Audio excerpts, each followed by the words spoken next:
and I live locally in Leigh, and I'm very pleased to have come on the course because I think I was one of about 20 or 30 people who applied and almost didn't expect to get on it. So for me it was a wonderful thing to be accepted. And for me the week has been a real eye-opener from the point of view of working with people who write as well and revealing things that you don't normally reveal to anybody about your writing. And I found that all the authors who came were absolutely inspirational, and they offered pieces of advice which I've obviously made notes of. And I will go away knowing my track, my pathway now, and be able to absolutely break down the book that I've written into pieces and put it back together again in a more acceptable way, and I hope it will get published. I was surprised at the level that people were so prepared to be so helpful and that people were prepared to share, and and also that people criticise in a constructive way. I found that if you show work to people who are friends, they go, oh, that's very nice, but that's not helpful at all. Whereas if you've got fellow writers who are serious about writing, they will actually critique you in a constructive way, and they can say, no, that isn't right, it doesn't work, throw it away, which has been good, because you almost suspect it yourself, but you haven't got the courage to do it. I also chose this week to write about the estuary, and I'm very lucky to live with a lovely view of the estuary, and so I've called it a borrowed view. Are you going to die today, Nana? It's a silent question, but her eyes flicker and her head shakes so negative. I lift the blinds to the panorama from beyond the pier to the blinking lights on Canby. My Thames estuary view is shaking off the night. Somewhere east of Foulness, the great heart of the Thames begins to beat. The mud glistens in anticipation, like a vast Damien Hirst installation. The arteries, veins and capillaries of old Father Thames lie exposed to the turning of the tide.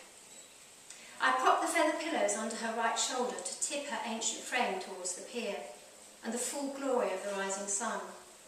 Like a balloon that has escaped from the hands of a child in an Antipodean land, the giant orb forces its way up into the October morning. A sliver of black cloud fashions a belt across its middle, and a container ship silhouettes itself against the base. Fire spills over the mudflats to fill the rills with snaking tongues of orangey red.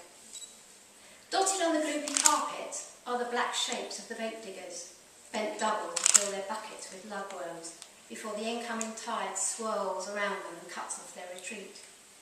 On the Isle of Grain, the giant chimney belches spirals of smoke that drift lazily upwards towards the fading stars.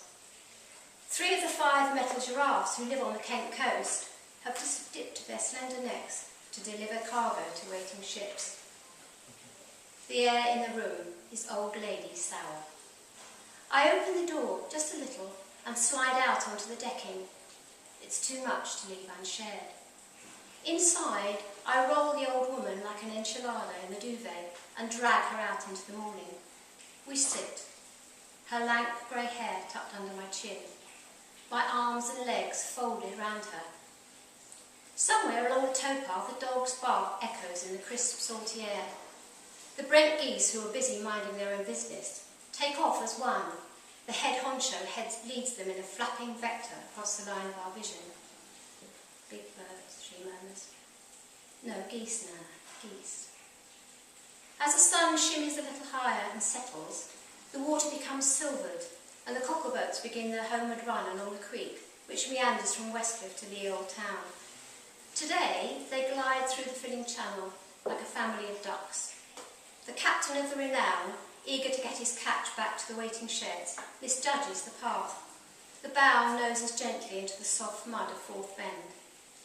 The following broods slam their engines into reverse, and thick plumes of smoke blacken the air and mingle with the curses of the weary fishermen.